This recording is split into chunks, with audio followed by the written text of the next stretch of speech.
Come on, you boys in green!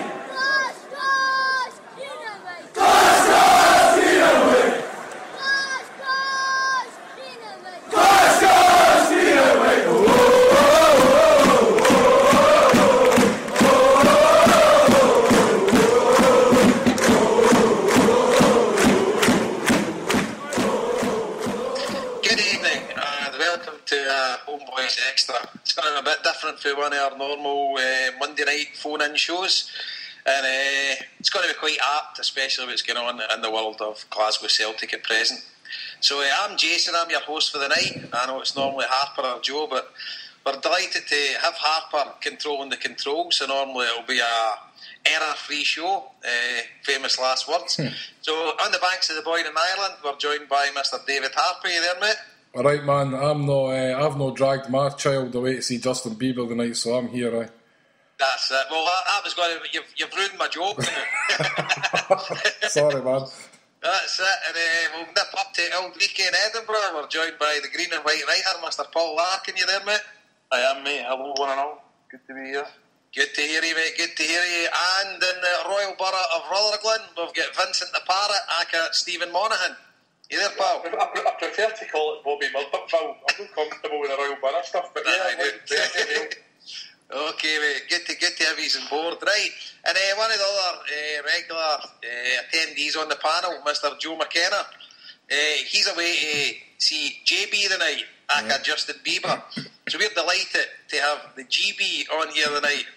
The famous, some would call infamous, the legendary and the mystical Green Brigade. The guys who bring so much pizzazz to Celtic Park, the guys who light up dull Wednesday night games, and the guys who Sunday afternoon kickoffs make it a pleasure to be in the stadium with a raucous support of the team we all know and love. So I'll call the guys, just two unassumed names. Let's pick Tony and Paul. We'll call them Tony and Paul. So, Tony, are you there, mate? I'm Paul. How you doing? Great. Good to have you on board, mate. Good to have you on board. And we're also joined by his comrade, Paul. Are you there, Paul? Hi, how you doing, boys? Cheers for having us on. Excellent. No, absolutely delighted. It's our pleasure to have you on. So, obviously, if you had your head in the sand like the zombies, you maybe wouldn't know what was going on now. But if anybody that's got a computer or they go on any Celtic forums and stuff like that, you know it's a hot topic of the day. The Green Brigade at present, through various trials and tribulations what you guys are going through. So we'll cover a bit of that a wee bit.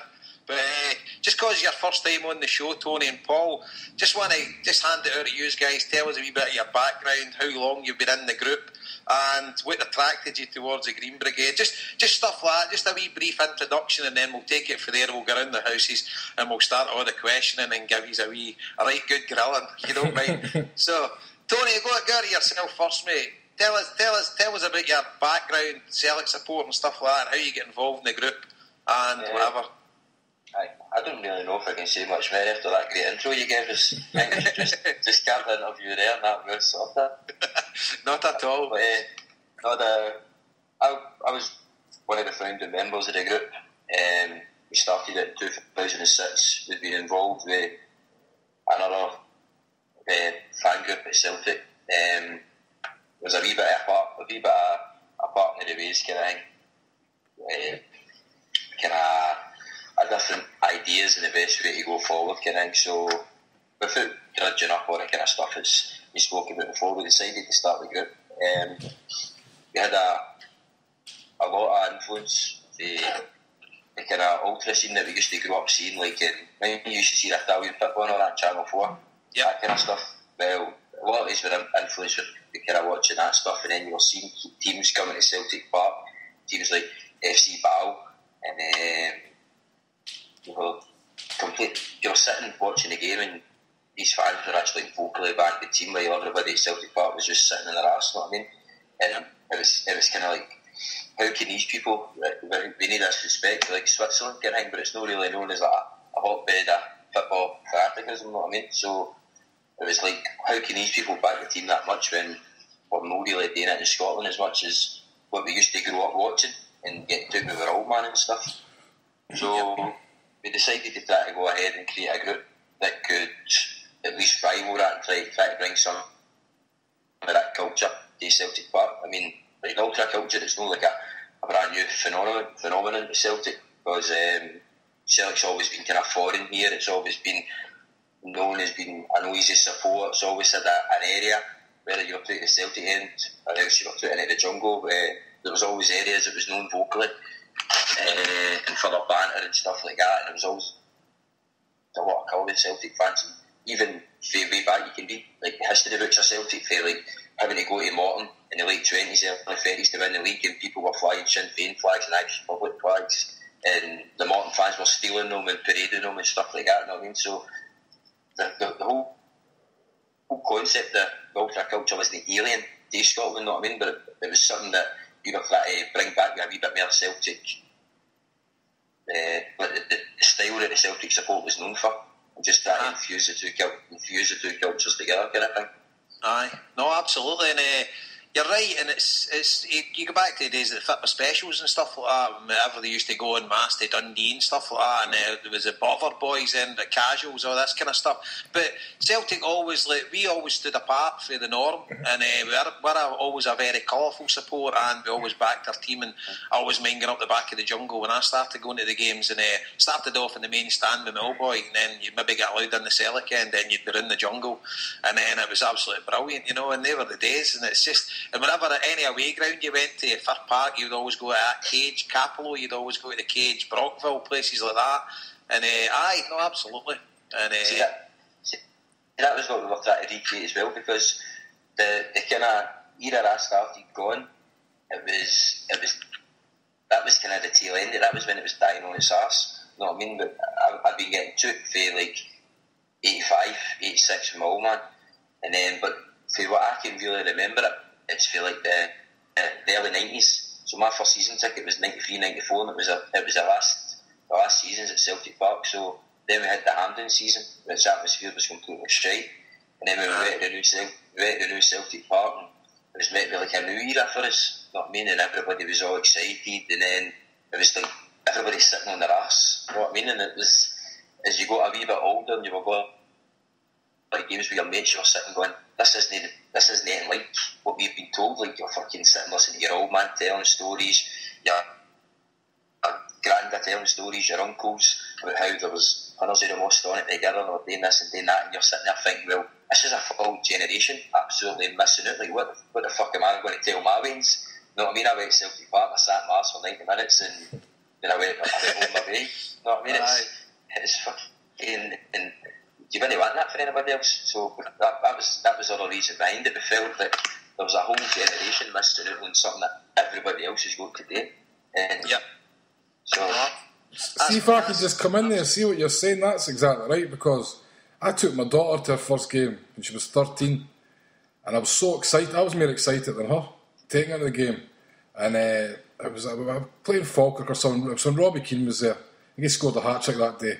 And it was McManus's last game for Celtic, I think, and the atmosphere was just, it was like a morgue, and I could just see her bored to tears, and I was just like, it wasn't the same. Do you know what I mean? You're right. You're like, it's not something that you can hand on the same as this amazing atmosphere at Celtic Park, because it just wasn't there. Like, yes, exactly. It's like I try to take my youngin as much as I can. Well, my oldest now he's 7, but you take him to the games and.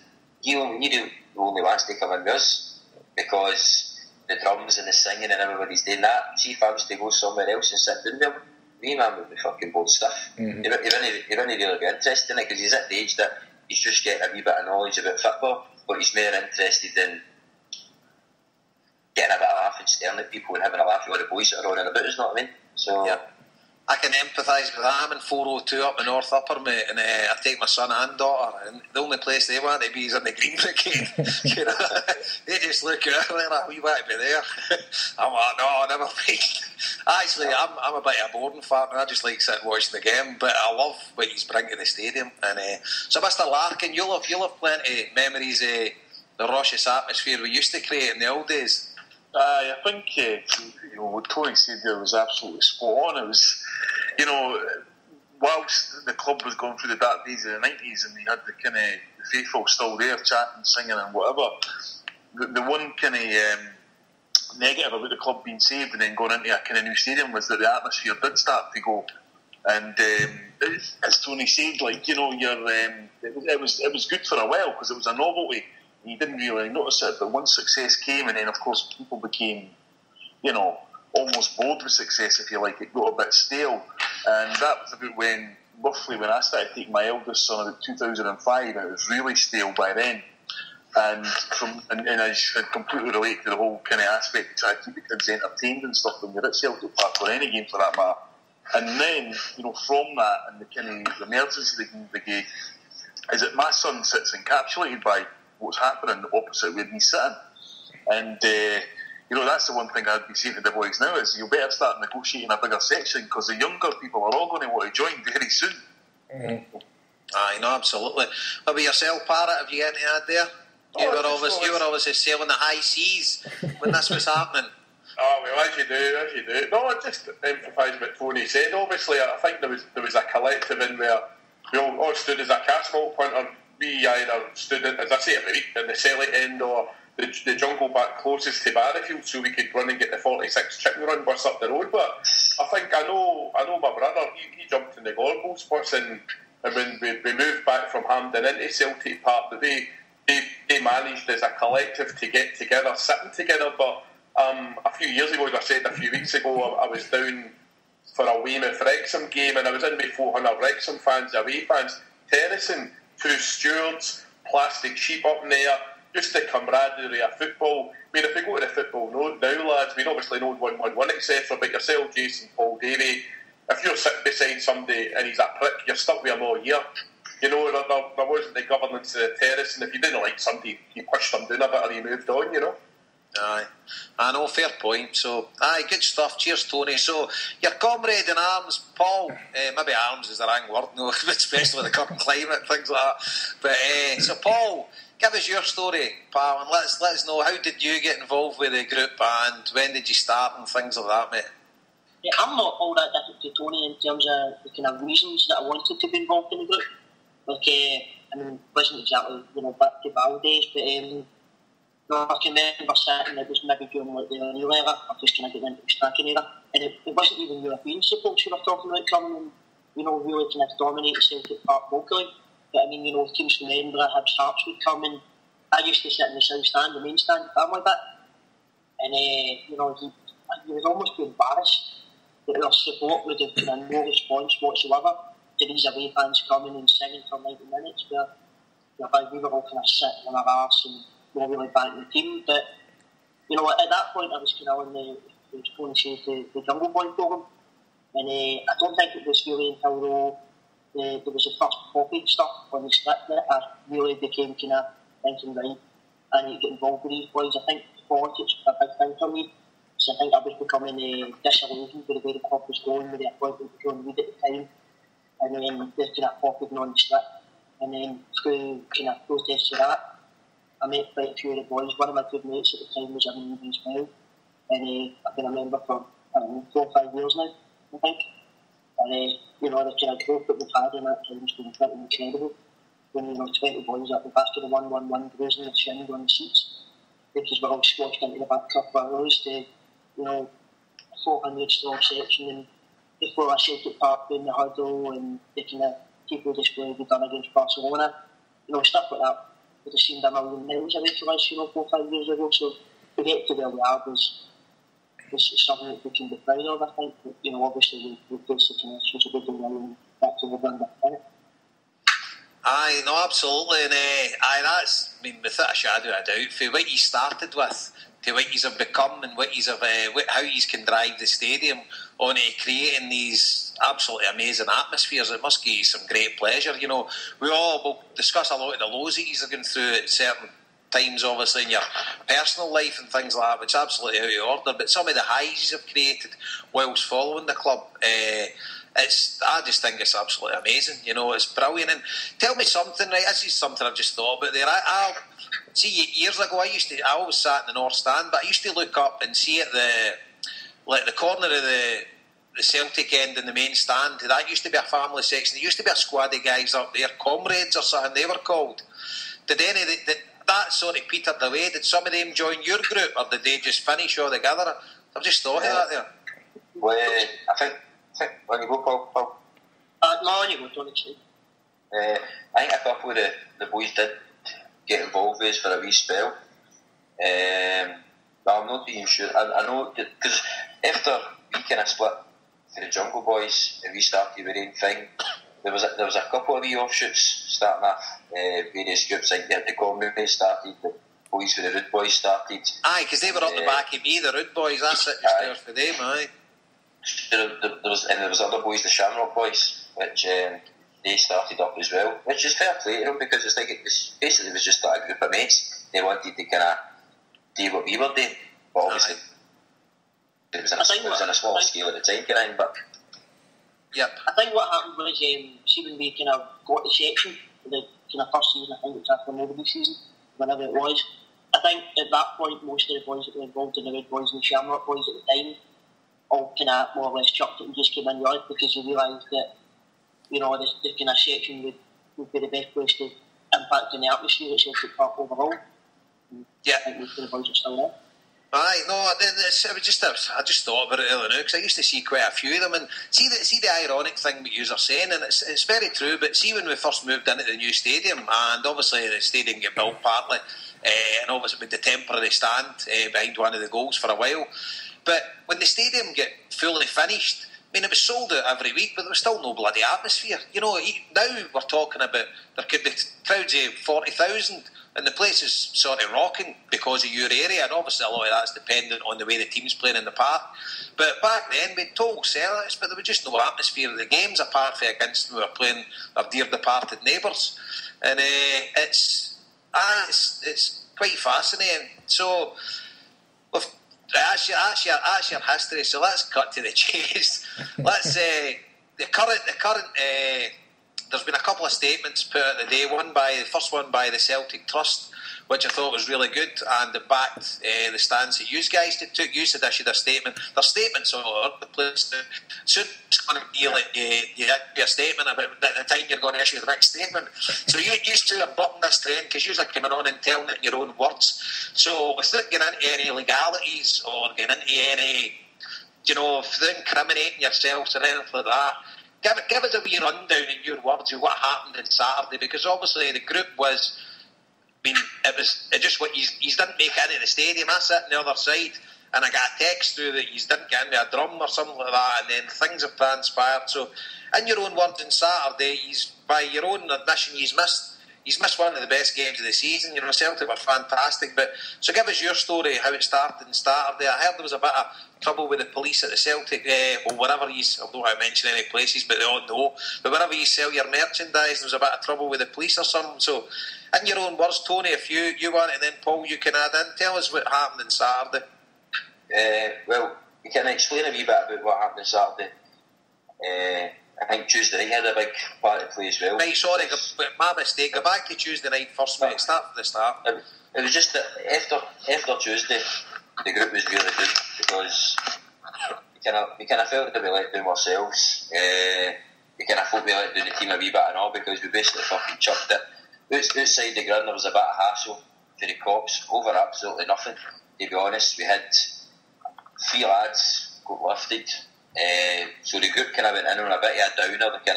The tifo kind of lifted us a wee bit to display. We were on a buzz. We were really, really up for it. I think the majority of Celtic fans thought we could maybe sneak a win here, even a draw, as long as we were in the tie for got each other in. And then obviously Juventus scored. Darcy fell into it a wee bit, and then we were playing really, really well. We were trying it, but in our section we didn't have the megaphones. We'd lost a couple of influential boys. We lost a drummer and stuff like that. And to be honest, the kind of section was all over the place. We kind of left a couple of boys that are more vocally within the group. We kind of left them because we were that engrossed with the game. We kind of made a punt to the section, to be honest. See, to be honest, end of the game. No, sorry, mate, on you go. I'll tell you that. It was just at the end of the game, and when we were up the road and we were all talking about it. We had a meeting and we were talking in the pub and we were talking online and various stuff, and we were like, well, fuck it, on Saturday. Let's really kind of thank the team for that, because obviously everybody was going to down up for basically getting knocked out by 16, but we were like, well, all the players should be proud, you know what I mean, for what they've done for us, for the 2 qualifiers and then the results of winning the Champions League. We thought, well, let's go out on Saturday and we'll really fucking, we'll show it, you know what I mean, we'll try to put in one of our best performances of the seasons, and I don't know, it just felt that everybody in the group was really fucking up for it. So we dominated the CSA before the game, and then there you go, Coppers in straight away, harassing the boys, selling merchandise, harassing the boy who was on the door, letting us in, basically trying to turn the screw a wee bit. Obviously, we were thinking, well, here the fucking go after we having 3 guys left for nothing on Tuesday. But to be fair to the boys in the group, everybody was kind of calm because we didn't want to cause any hassle for the guys that are kind to let us use the CSA, you know what I mean? They've been absolutely fucking brilliant, so everybody was just like, no, just let them propose, let them do what they're doing, just get them to fuck it.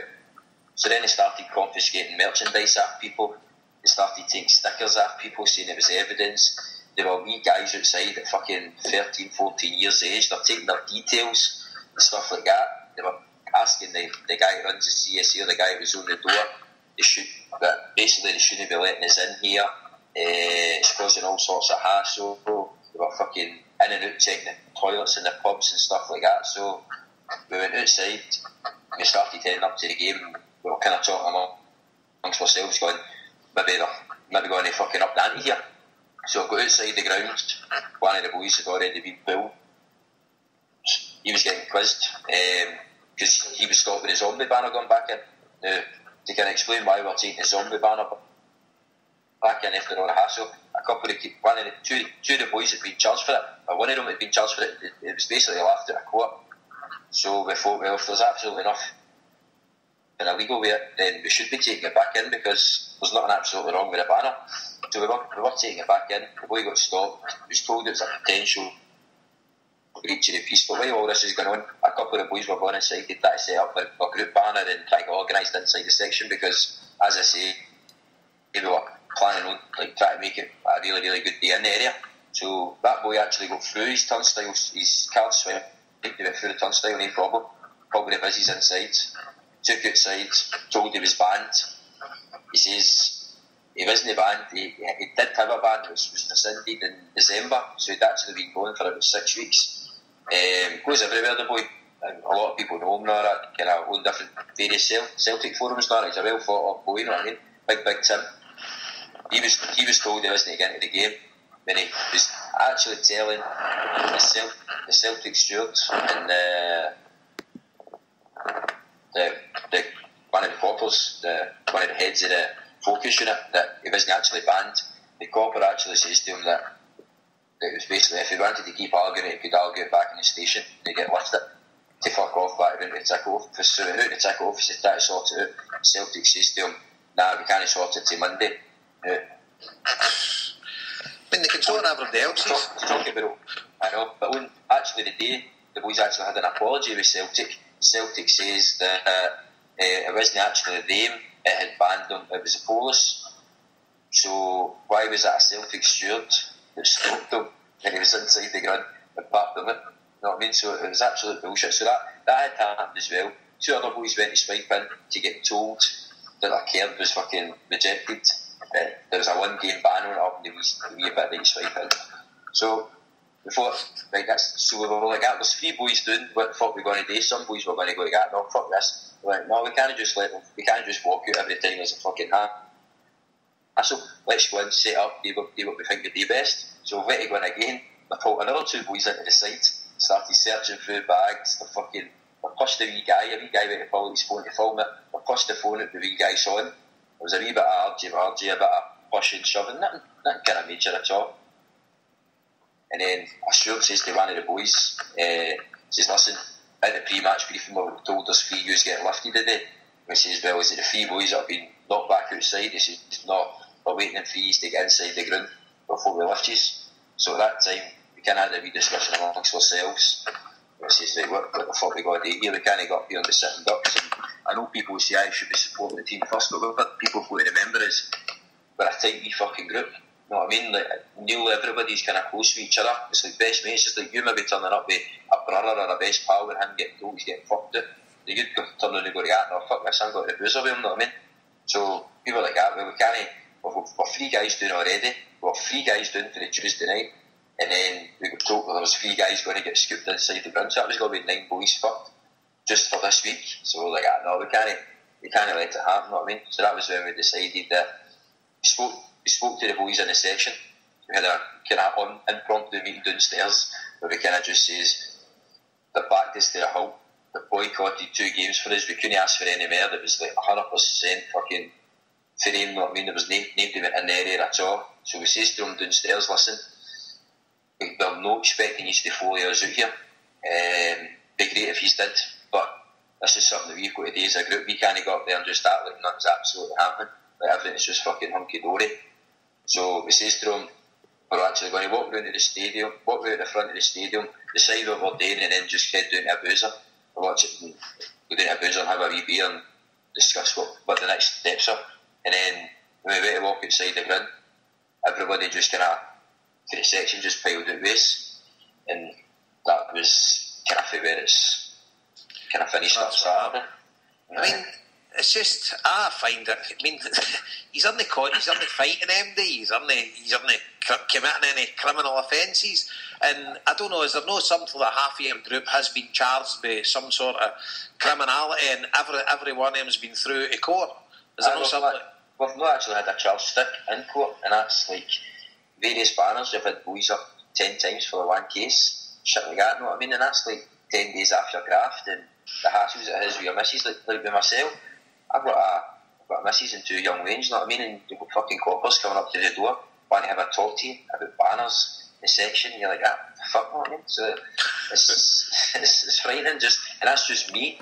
I think there's actually been 10 boys visited in the past 2 weeks.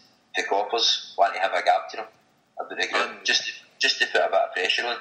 And see, after they come away from the house, you're going to the game, and you're getting shit like, oh, how's so-and-so, your missus, how's the 2 vegans, they doing alright? Fucking, just pure intimidation tactics, try to rile you, know what I mean? Aye, terrible.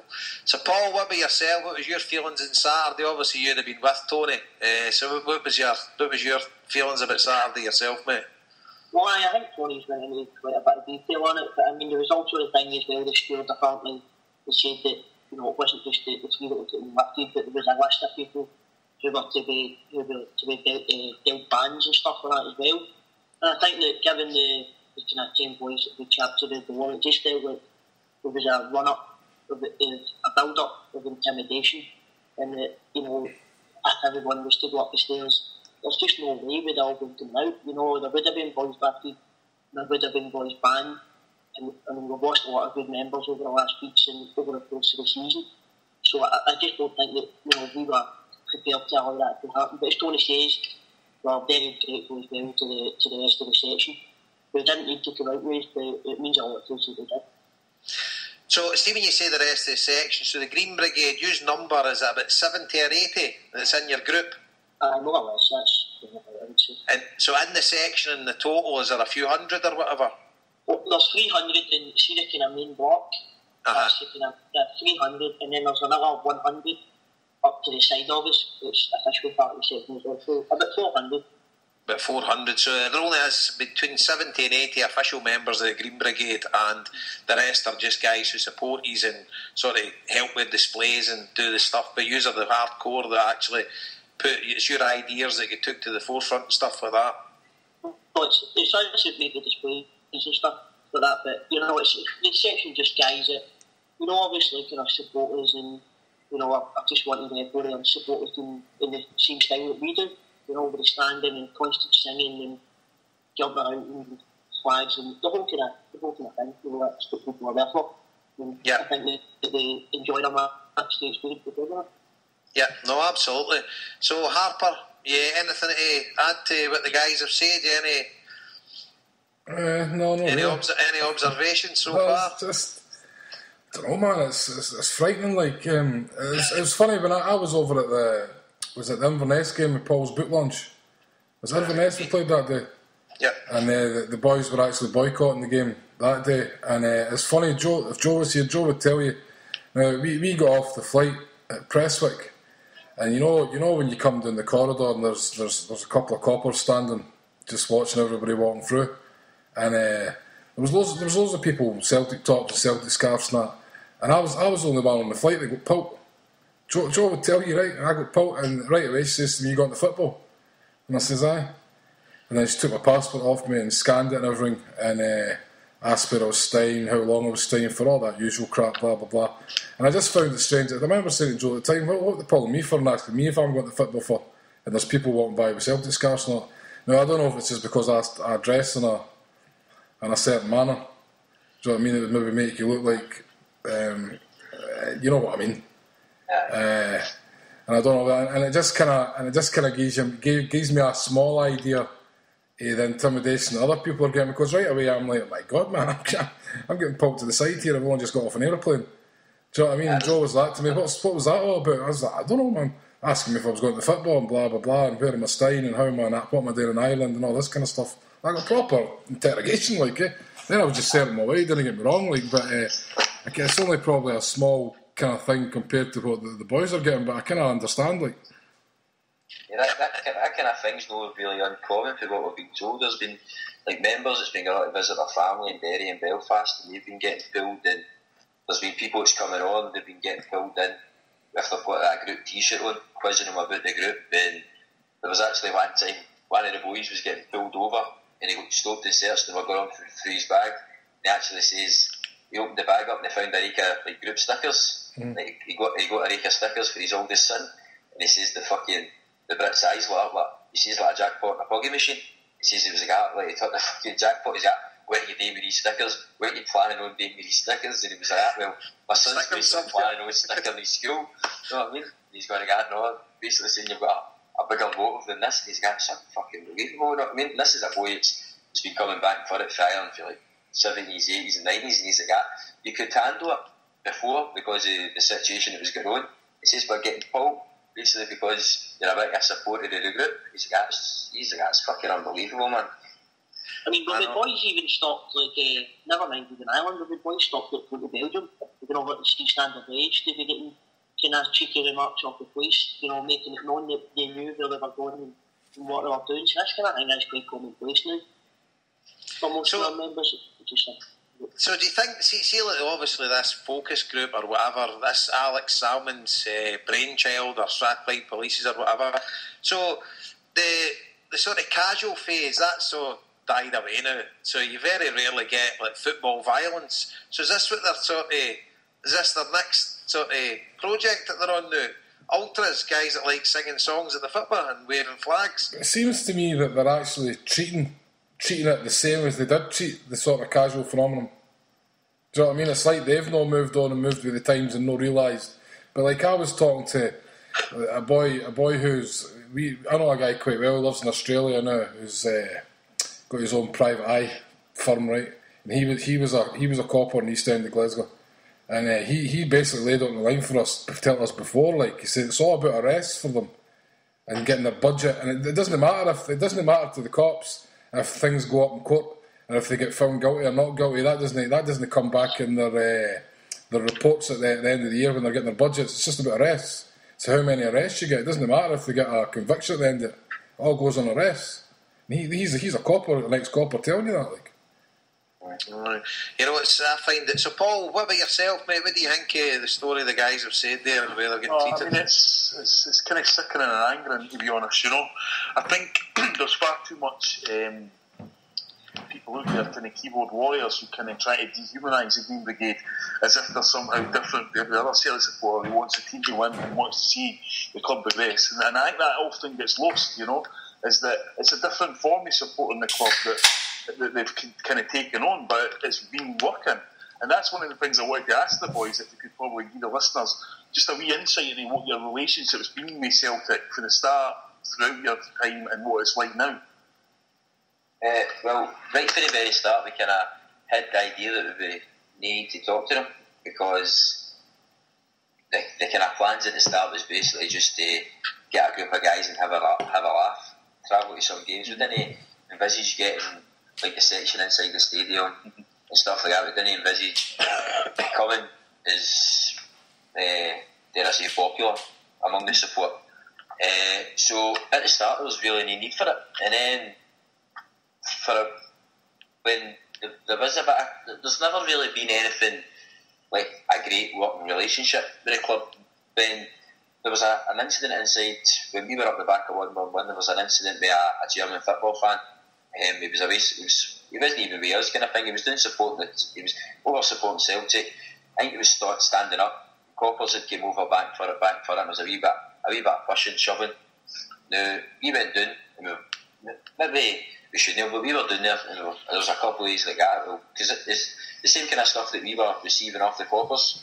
So we didn't want to see this one guy get popped out, because I think if anybody saw something like that happening in the tune or anywhere, they would maybe intervene. So we went down just to kind of see what the crack was, and there was a wee bit of publicity after that. Now, I think Celtic played Utrecht in a friendly. I think there was talks of maybe 900, 1,000 and a half people or something attended, and on the same night we organised a cordial, which was a march for the Boozer, up to the stadium for the under-19s match, Celtic against them. So there was actually talk us having as many on our cordial than was actually at the Celtic game for the main team. So after that, I think the club realised that they couldn't just fob us off, and it would be in their best interests to have some sort of organised section. You know what I mean? And maybe Paul can tell you a wee bit better how the relationship for them on in, for there on in, is going to progress with the club. I mean, I think it kind of differs with us in the club. You know, I think when we got the section, you know, there was a kind of period where things were quite amicable. You know what I mean? We've maybe not been talking to them, but you know, what you get is maybe an email saying that you're going to be in centre at this time, and there'll be no answer. But I mean, even in the first season, you know, they did eventually end up kind of going head to head with them over standing. You know, they were kind of determined they were going to ban us from standing. They banned our section from getting away tickets for Ibrox for one game. They eventually rescinded it, but it went from that to you know, the movement. It just seems like there will be kind of kind of a peace and stuff like that, but there's always another battle kind of around the corner. And you know, I think that for us, you know, after the club story, we're a bit of a kind of necessary evil, in that, you know, we will bring an atmosphere in that, therefore, you know, people will buy season tickets, and we've kind of become a part of the match day experience. But I think that, you know, they still do want more control over us. I think that they still want to see us get rid of certain aspects of you know, our mentality and what we bring. So I think that, you know, that there is going to be kind of constant to and fro with us in the club, but you know, what we've seen over the last maybe 4 or 5 months is just kind of really well displaying, you know, especially, you know, over the last couple of months, the relationship really deteriorated, unfortunately, and it's led to, you know, the situation we're in now.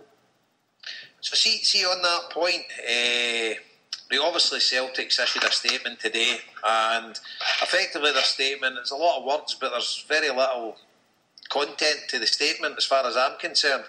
And they're saying they've only ever had two occasions where people have reported any, say, police harassment or whatever to the club, as if they're trying to insinuate that you guys should be going direct to Celtic if you are getting police harassment. So I take it you don't report anything to Celtic.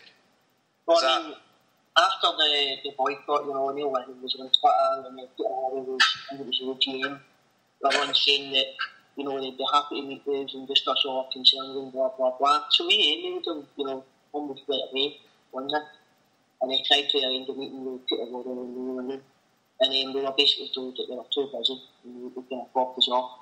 So I mean, that would have been our platform to kind of discuss a lot of their concerns. But we spoke to Oliver before, you know, about it was in the statement that about the Huns banner, with a few boys charged for that, you know, back years ago. And then Peter Warwick sat there and told a few of our boys that, you know, they thought it was a joke, and it was a joke. But he said that, like, if it comes to it, you know, Celtic would back us in court. But when we contacted him to see if he would fall through in the club, he basically denied all knowledge of it, and there was actually a Celtic employee who was a prosecution witness against some of our boys. Guy was actually trying to link in the fire of Ibrox to the Radford fire, which could have I see that it could have seen some of the boys getting a really, to the book thrown at them by courts because Celtic refused to back them. No, thankfully you are speaking candidly here and stuff like that, and I hope MD listening can actually take on board the sort of underhand tactics that's been employed by the club here, because as I say, you guys are just normal Celtic fans. You're normal Celtic fans that like to create an atmosphere, and you put a lot more effort in than your average fan. And whether somebody like me or any other Celtic fan that buys a season ticket wants to admit it or not, the fact is the hours that you guys put in following the club is admirable, But Jason, can I just say one thing there? See the thing about Celtic, that statement, and I only just kind of skimmed over it there before we came on. And they're trying to say that they're basically saying they don't know about anything that's going on, right? Yeah. Their stewards are involved in all this. Yeah, stewards are telling guys they've got 1 game bans. Their employees are involved in this, right? Their employees are certainly witnessing everything that's going on. So for them to sit back and say that they don't know what's happening it's laughable, like. Yeah, and the thing is, in the section 111, do their stewards not see, and do they not go to their head steward after the game and give them a match report of what's actually happened? Exactly. Well, that's the thing as well. Like, we'll not say that we're any angels. There's aspects of the group that people don't like, and we completely understand that. But for Celtic to turn around and say we basically had no dialogue with us in regards to any problems with the policing and stuff like that, you've only got to look at one of our members paid £5 for his season ticket. He got banned after Amsterdam. So it was basically 6 months before he could actually get inside a meeting with Celtic and Ronnie Hawthorne to actually get a meeting. And after 6 months, after actually getting the meeting, the band, it's not been overturned yet, but they've admitted it's been a case of mistaken identity. So this boy has missed 6 months of the fucking season after paying £5 for his ticket. I know. £500. He's been told that it's not actually him on the CCTV doing what they believe the offence is, but his ban's still not been overturned because that will be discussed at a later date. So this is the kind of thing that you're up against. It's just stuff like that. There's lassies involved with the group that got banned for the banner in Udin for the Udinese game. The lassie wasn't even there. She's been banned for the game. She was banned until we sorted that. It's just constant stuff like that, you know what I mean? See as well, correct me if I'm wrong here, but is it not the case with Celtic, like the law of the land, like obviously this country's meant to pride itself in innocent until proven guilty? That doesn't apply with Celtic. See, if you're charged with anything waiting for it to go to a panel or whatever, you're automatically banned for the stadium until that hearing comes, is that right? Well, that's exactly it. That's part of the bail conditions, that's not something that Celtic right. Fans, that's part of the bail conditions of the cultural history. Alright, sorry. I think probably even sometimes when some of the boys haven't had that on their bail conditions, Celtic have banned them. Like after the incident when the police raided into his the Hampden semi-final against Aberdeen, and a couple of boys was arrested. It wasn't actually in their bail conditions, but Celtic banned them because what the police says on the charge sheet, and it turned out again, strangely enough, that the boys got not guilty. So they missed all that. That was one of the most ridiculous cases that we got, I think. What happened there? We were talking about a guy 6 years old who was charged with assault at school, and after how long was it, 2 years, something like that, before we got not guilty. It was stuff like this that it definitely affects people's minds. I think people are starting to think, is it really worth it? Do you not think as well? Sorry, Jason. I'm just saying this is something that, this is one of the things I was going to ask, that people in your group must be coming to a decision to themselves and saying, is this really worth it? And if your personal life's getting affected by just following the football club that you love. Because as far as I'm concerned, right, let's get down to the nitty-gritty, the reason why some of the support will totally back you, and the reason why some of the fans will they'll look down on you. So, to me, right, correct me if I'm wrong, but the things he's got up to that's pretty contentious, right? Some of your group is allegedly throwing bangers at the games. There's smoke bombs going off. He's had a few years ago a poppy display, which a lot of people sort of took umbrage to. and you sing rebel songs, which, to my mind, the club openly encourages by playing This Land Is Your Land before every home game.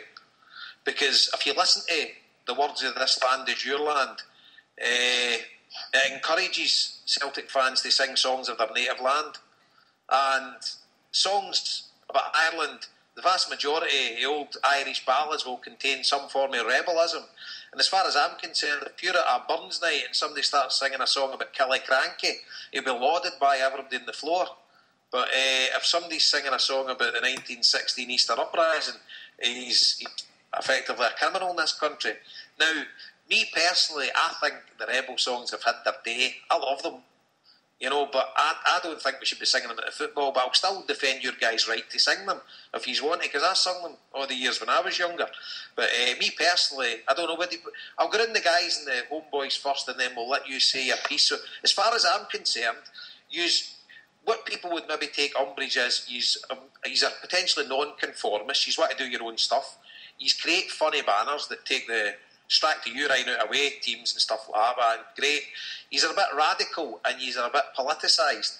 So that's the only contentious things I can think that you guys got up to, and none of them warrant an arrestment as far as I'm concerned. I don't know about the bangers. I don't know if the bangers and smoke bombs are against the law or it's just a health and safety thing. I'm not entirely sure, but you can clear that up. But as far as I can see, that's the only contentious things that he's got up to as far as I can see. So Harper, what do you think of that, mate? I don't really want to go into the big songs debate, to be honest, but my own views on that, and I've said them before on HmBhoys, is I am all for the rebel songs. To me, it's a huge part of what Celtic means to me. It's what I grew up with as a Celtic fan, and it goes hand in hand with Celtic as far as I'm concerned. It's the way I brought up, and it's the way I'll always be when I think of Celtic. The first thing I do, done before a Huns game, get up in the morning, put the battle tunes on and get ready to go to the pub sort of thing. The one thing I would say though, I would give the concession that I think you could probably do without the add-ons, the IRA chants, because I can see how it can upset people genuinely, bother people and people can be genuinely uncomfortable with it. And you don't want to make anybody feel uncomfortable, but when people are saying they're offended just by an Irish rebel song, that's just tough. Then they're choosing to be offended by that. If you know what I mean, they're not actually offended; they just want to be offended. But I can see how somebody genuinely could be upset by the ooh ah up their ah, and I can. There's so many rebel songs, I can live without that. But for me, no, the rebels go hand in hand with being a Celtic fan. For me, and this is the thing that people always forget. What Celtic means to different people is a different thing. There isn't a set ground rule that this is what being a Celtic fan is. Being a Celtic fan is different for each individual. It's how you brought up. It's how you look at things. It's how your politics are. It's how your socialist outlook is for like somebody like myself. And for me, no, the Rebels are a big part of it. And it just seems to me, I don't know, if the club have some sort of this fear, because you keep hearing this that they're embarrassing the club. Embarrassing them to who? Who are we embarrassing? Exactly. And who exactly are we meant to be annoyed that we're ashamed that we've embarrassed? I don't understand this sort of concept. It's just it's the phrases that people fling out to sort of defend their viewpoint, which is just rubbish. Yeah. Okay, mate. Cool. Paul, what about yourself, mate? What's your where the contentious things are? Aye. Oh, I mean, look, we live in a culture in a society now where everybody's waiting to be offended about anything. So, often you see this hysterical reaction, and it always comes on social media. It never comes in pubs. It never comes the guys you meet in the street. It always comes on social media, and it's the kind of people who wet their knickers the minute they hear a rebel song. And I've just, I've never been like that myself. As Harper said, as long as I've been watching Celtic all my life, and the songs have been part of fan culture and that the entire time. If people didn't want that, then let's have a debate about it. Let's have a sensible debate about it. But I'm certainly never going to castigate anybody for singing a rebel song, and I'm certainly not going to castigate the Green Brigade for singing rebel songs, because I sing rebel songs, still sing rebel songs, and especially when I was younger, when we were all angry young men and want to change the world. And for me, it's like you can't just sort of differentiate and tell young people, especially, well, we want you to do this, but you can't do that. But if you can bring a good atmosphere, just don't sing rebel songs. No, that's not how it works. You know, it's all or nothing. And you know, if people want to have a debate with rebel songs, I don't think this issue is about rebel songs. I think it's clear what's going on here. I think there's a real sinister undertone to what's happening at Celtic with regard the Green Brigade and the way that they're being treated. And it seems though, as the guys have mentioned, a breakdown in relationship comes and all of a sudden the harassment stepped up again, and I'm not comfortable with that at all. I can't stand any sales people being harassed, and particularly with other fan organisations issuing statements, and it's kind of all sort of nudging towards blaming the Green Brigade. It's an easy target, but you know, the fact that the guys, with all the harassment and all the kind of hassle that they've had, they're still here, they're still coming on, explaining their views, and I take my hat off to them for that. Can I just add something, Jason, right? And to the guys, it seems that there's a big problem as well here. There's a big blame culture going on at the minute, where basically the entire away support of the Green Brigade. Aye. If a guy gets lifted for pissing in the streets, or see one of the Green Brigade got lifted at the Battle of Dundee, for example, do you know what I mean? That was anything that happens now is automatically labelled, or the Green Brigade are at it again. Do you know what I mean? People just want to blame everything, and Paul's probably right. A lot of that is through social media. It's just people want to be heard and make a noise and trolling, a lot of rubbish. But as everything gets laid at the group's feet, and when you're saying yourself, the group's only got 70 to 80 members. Listen, Harper, me and you're not a member of the Green Brigade. If we went to the game on Saturday and knocked somebody out and got arrested for it, we'd have 15 blogs blaming the Green Brigade for it. Aye, definitely. You know, and it's ridiculous. Aye. I know. So, Stephen, mate, Vincent the Parrot, what's your views on the sort of contentious things that the Green Brigade are getting the blame for? Well, just, I mean, there's the affiliation just released a statement that's worth reading if he's their online, get laptops open and see what he's fine. Reference to the lads, I mean, I'd like to take it back to actually Tuesday night. He's on, I sit above yous boys sort of thing, and don't get me wrong, I'm not a member of you. I'm straight at remembering songs. I will say one thing, I'll buy a t-shirt though, so the next time you phone them at Celtic, you can do a Craig White record it so you've got them in audio. I wouldn't trust them at that stadium if you threw money at me, but we had a guy that sits beside me on Tuesday night. He had 2 beers before his work, and the steward demanded to see his ticket get in. Said he was too boisterous and ripped his ticket up in front of him. So, you know, whereas I'm 100% behind you and everything that you do, there's and we all know it. I said earlier on in the season in this show, I know somebody that works with the police, and the commissioner of Glasgow Strathclyde this season said his 2 big things were domestic violence and football stuff he was chasing down.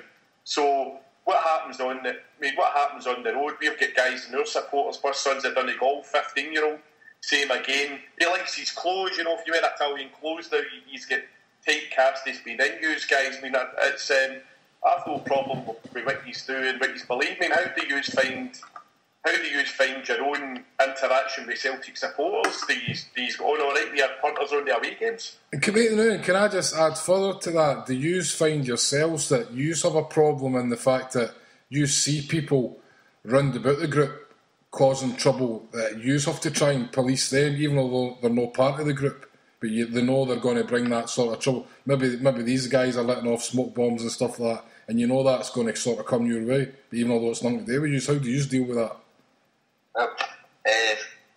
In regards to the smoke bombs, I'll be completely honest and say I don't particularly have a problem with them. I see it a big part of what we do, so it'd be wrong of me to say it's not as it's been doing them all the time. But in regards to the past couple of statements that was released by the disabled organisation when they were talking about the smoke canisters set off, none of that was actually done from the group. The group business actually set off any smoke canisters since, I can't even tell you the last time. Maybe Paul will be able to tell you. It was actually in Indonesia. No, Amsterdam. Amsterdam, I'm thinking. Amsterdam was the last time we done any sort of pyro. So there has been bangers set off, and I'll feel admit there's been members in the group who set off some bangers. But what they do realise is that if we are going to go down the road and continue using them, we do realise that there is people who don't like them, and we've got to be wary of when to use them, where to use them and stuff like that. That's if we do continue using them, you know what I mean? So I wouldn't just, there's people online who say, if they're on one hand, I've got a lot of people who blame everything at the door to the Green Brigade. You also have some people who try to say, no, they're not doing this, they're not doing that. I mean, actually, some of the incidents that has been us, know what I mean? So I'll never deny it. People will know with me that there's no bullshit with me, you know what I mean? There is incidents that we have done that people will not be happy with, but when you get told about the songs and stuff like that, people talk about the rebel songs and issues like that. It's, if you actually listen to the songs that's coming from 111, the rebel songs is basically Irish Soldier Laddie, Aidan McInnesby, Roll of Honour, and then you'll get like Let the People Sing, Even the Fields Off and Rye, maybe get a Rock On, Rock All, or something like that. There's no like you're going into your section and blasting out constantly Boys Your Old Brigade, Mary Ploughboy, Broad Black Brimmer, fucking Cross McGlen, Say Hello to the Provos, or stuff like that. And Tony, but that's the thing. That is what's happening at away games, and that's the away support, and that's getting labelled as the Green Brigade. I would never dream. I try to tell anybody else out today they're part of the supporting. If it's me and I'm genuinely offended with it or upset with something, then I'll chin them. There's been many a time I've been rolling about Celtic games because it's some arsehole says something racist, and I've chinned them for that. There's been many a time that somebody says something sectarian, I've chinned them for that. Even with the group, they're talking about the group. People are saying about the group singing certain songs. The group's actually stopped basically the song Roman and the Gloaming, which exactly. You don't sing any sectarian songs at all, and I like that. It's actually something that the group's very anti. That song Roman, you'll never hear that song sang because we see it as sectarian. There was even boys in the group that didn't want to sing that about each other because of the God Bless the Pope thing. And you had a big argument amongst that among the group as well, where some people just saw it as a bit of a laugh, it's satire, and other boys would say, well, no, really.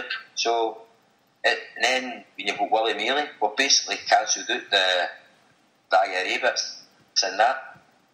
But people would, you'll know you're that by anybody in your block at Celtic Park, you know what I mean? And so, for them to say that they're still continuing with these songs, then it's really no. Even with Celtic Symphony, I think they try to make us fall more sword a wee bit. They're saying Celtic Symphony, you sing you up with that, you keep doing that, we're going to get the club fucked, and everybody was online again, everybody was a big backlash towards the group, and the group discussed it and we went, well, let's see what we can do here. The who up with that song, we can easily change that, and we can actually challenge them, try to pull us up for songs like Roll On, because there's boys getting lifted for Roll On every week. Celtic supporters as well as the Green Brigade away games. There's boys getting pulled. The cameras are coming out for Irish Soldier Laddie now. So I think as soon as you kind of give them concessions in one thing, they just seem to take more. You know what I mean? We've stopped X amount of songs in our block, yet they're still wanting, and they'll not be happy until it's just completely sanitised and all we're singing. Yeah. Aye, no, that you're right, mate. Fucking case of that, we're going to Wembley. You know what I mean? So, but the people run about us as well at away games. I would never turn around to them and say to them, don't sing Say Hello to the Provos, or don't sing Boys Your Old Brigade. The only time I would actually say anything to anybody like that would just be say to them, listen, mucker, there's a fucking busy down there filming you. Just be wide enough to either stick a scarf over your face or something like that. You know what I mean? I would never. Nobody in the group would ever, because if anybody in the group says that to other Celtic fans, they'd get a slap in the mouth, and they'd be quite rightly to get a slap in the mouth as well, you know what I mean? And that goes back to my point earlier on when I was on about if you're at a burn supper and you're singing a song about Killicranky or Culloden or something like that, you'd be lauded.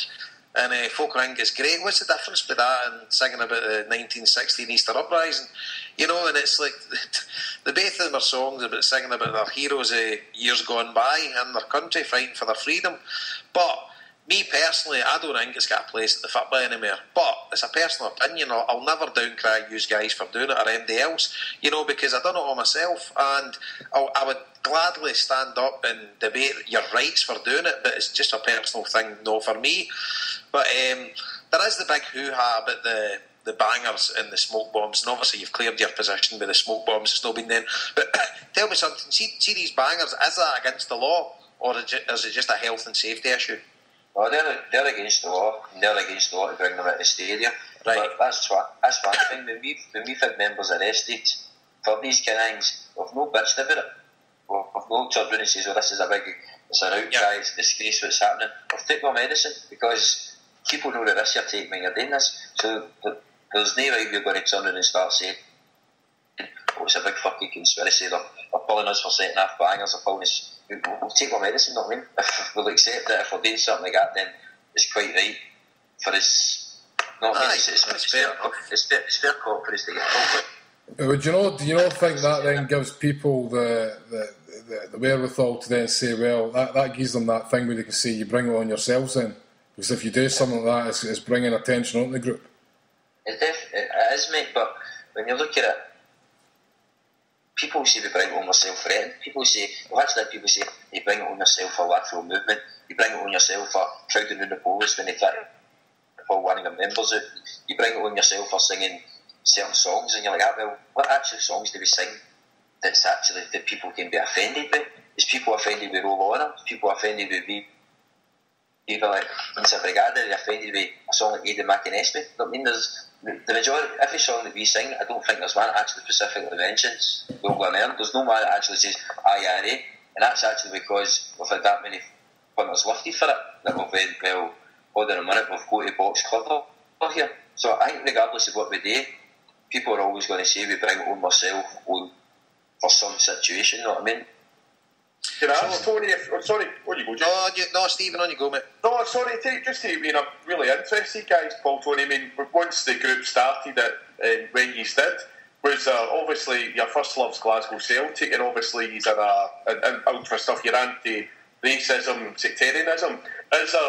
Me personally, I find the group, I believe he's probably quite left-wing in your political thinking. Is that something that's the whole group agree on, or have you got, well, obviously you don't agree with everything sort of thing, but politically, do you all go down the same sort of route? When the group kind of started, I was one of the ones that I really pushed.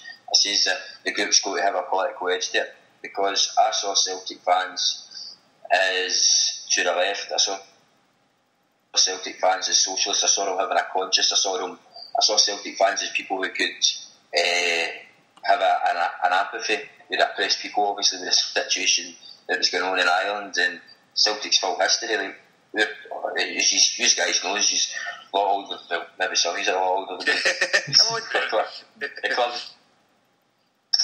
The club's inexplicably linked with Ireland. They had Michael Davitt, the Patriot, the first song ever sang at Celtic Park was God Save Ireland. You had songs like Skibbereen, and there's been like wearing the green and various stuff like that. It's always been sang. Like Rebel songs have been sang with Celtic fans as far back from its inception. You know what I mean? So to me, politics and Irish politics to an extent had to play a part. And I'll be honest, at the start, there was maybe a wee bit too much up wearing arse. Well, I was saying, I'm going to do this, I'm going to do that. We're this big left-wing organisation, and there was boys in the group that were Stalinists, there was boys that were anarchists, and we were all arguing like fuck about various things. And then, so you did a Spanish Civil War going on at the time? There was a few boys that used to have kind of a good bit of rowdy in the pub, but it basically came down to the politics. I would say it is with a small p to an extent. There's no main really party politics to the group. Okay, the group will not say like, well, like you've got to be a shinner if you want to be involved with the Green Brigade, or you've got to be involved with the 32 County Soccer movement, or whatever like that. Party politics is, everybody's got a different opinion on it, but in terms of the group's politics, with everybody else, everybody has got to have an interest and a passion for being anti-racist, anti-discriminatory, for that kind of stuff. You know what I mean? We have our anti-discrimination tournament. We run football leagues for the refugees. But the anti-racist marches in St Andrews, the anti-racist marches in Glasgow, we've actually, for about 2-3 years running, we've had the biggest block on it. Out of every trade unions and political parties, the biggest block has actually been the group. And it's good. We've had education nights, having people speak about the Spanish Civil War, and Mojo was talking for the Miscarriage of Justice organisation, and it would be maybe a wee bit disrespectful to say it's to educate the younger people, the younger boys at 17, 18, 19. You know what I mean? Because it's educating us as well. Obviously you're not too old to learn, you know what I mean? And we go to these things as well, and we feel that that's something that Celtic fans should be doing. They should have that kind of side of politics there, or at least that sympathy with like various, like the kind of oppressed people kind of thing. Yep. No, I totally agree there, mate. And I was writing down some of the positives that he's bring. You know, I said some contentious things that got us into talking about this. But for me, a positive aspect to use, because he's mostly younger. I mean, your older members would be like 40s, early 40s, I take it, and it would probably go down to about 18-year-old or whatever. I'm not exactly sure, but I think for society in general, young folk don't really give a damn about politics. I think that's one of he's politically aware, which I think is really good. I think he's got a work ethic, because the effort that he's putting at the stadium for putting up your tifos and stuff like that is it's second to none, you know, and the amount of time and effort he's dedicated to doing something what he's love, I think it's absolutely fantastic for young guys like yourself. I think he's very much into like youth culture, and it's like that brings along with your rebellious attitude, and it's a thing. He's bring positive aspect to Celtic. He's don't arrange fights with away supporters and stuff like that. And I take it he's probably get links with other ultra groups in Scotland and all over Europe, stuff like that. I would reckon he's would probably if he's got any like, inextricable links with any other ultra organisations. Well, we've got friendships with other groups. I mean, a lot of it's through the kind of Alerta network, which is a kind of group of, you know, different right-wing ultra groups and stuff like that. But, you know, probably the kind of closest group of is the Toulon, kind of French Floor League team. But beyond that, even then, you know, we've got boys who are personally friendly guys at Standard Liège, at Bayern Munich, at Folly, at Babel, at Roma. You know, it kind of spreads over the continent, really, you know what I mean? Just guys that are pals, and you know, guys from all over the place in sections for different games, or some of our members will go and travel and do a bit of tourism themselves, you know what I mean? Yeah. Paul, see just what Jason touched on there. Sorry, Jason. See when he mentioned other groups in Scotland. I can remember last year when I was over for the Wrens and Motherwell games, and the Motherwell fans had a banner up about Kill the Bill and all that kind of stuff. Have you any contact with any of these other groups in Scotland, and are they experiencing anything like what's happening with yourselves with the police at their own stadiums? Like, Okay, we've not got really any contact with them other than, you know, there's an Ultras forum, Ultras UK, that I mean, I've not been on it for 6 months myself, but from what I can gather, you know, a lot of these groups will be facing a bit of oppression, but obviously I think we can get it to know the worst. But I know that the Huns group did it quite bad as well, but you know, we don't all talk to each other, we obviously don't talk to the Huns group, but I think that the two of us definitely did it worst. I think you've seen, you know, we groups at Motherwell, we groups at AR, we groups at Bibby, we groups at Hibs.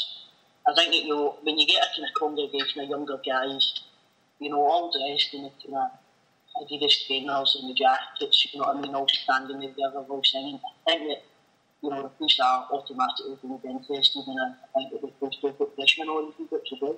Mm-hmm. It was funny enough you mentioned that, Harper. Actually, I work with a Motherwell fan. He's got a season ticket. He's older, obviously, but he loves like the Well Boys, and he says like the effort they put in is brilliant. But see Motherwell, they're a sort of like a fan cooperative sort of thing. I think they've got fan membership on their board, and he says they openly encourage the Well Boys. You know, and I think the Well Boys have a really good working relationship with a club, from what I can gather. And even when away fans are going to Motherwell, they open up the stadium and let you in. Yep. Aye, let you in and set up. They're really good to work with. Aye, so he says Motherwell do everything they can, because obviously they're not getting big crowds and things like that, so they're doing everything to attract everybody in, which is brilliant. It's an absolute positive, and I can only look at the positives. I know yous are the angels and stuff like that, but who is when you're younger? And I think see if you're committing any crimes. If you're getting punished for it, the punishment must fit the crime. And I mean, you'd need to be an alien to actually think the punishment that you guys are suffering at the minute's fitting these so-called crimes that you are committing. To me, it's barbaric. You know, I can't get my head around it at all. You know, I find it just I've just no clue. But if he's ever want any, I don't know if he's got contact. If he's want any contacts with Athletic Club in Bilbao, let us know. I've got loads of there. I've got 4 Basques coming over on Saturday, and this is a nightmare. They booked up 3 weeks. No, it was about 4 or 5 weeks ago, and they said to me, the Dundee or the Dundee United game, pick one. I says it's whatever. I says they're Saturday at 3 o'clock in the afternoon. They booked this week, didn't they? And Celtic moved the game to Sunday. Oh man! So I'm going to take them the tour and stuff like that at Celtic Park on Saturday, and take them round the town. We'll maybe go to Partick Thistle Airdrie game or something like that. But it's a nightmare. I think the boys from Bilbao were actually involved way later. The Harry Norty Tildea. Harry Norty, aye, yep. Yeah, I think the couple of times I've been over to HmBhoys getting the edge for the annual tournament that they have, the Bilbao boys have been there. We've always got on well with them kind of thing, because obviously they've got a strong affinity Ireland, and obviously we've got an interest in the Basque Country and stuff like that. Yep. So, but me personally, I've got friendships with boys from Osasuna, but also for the Basque Country. Aye. Pamplona.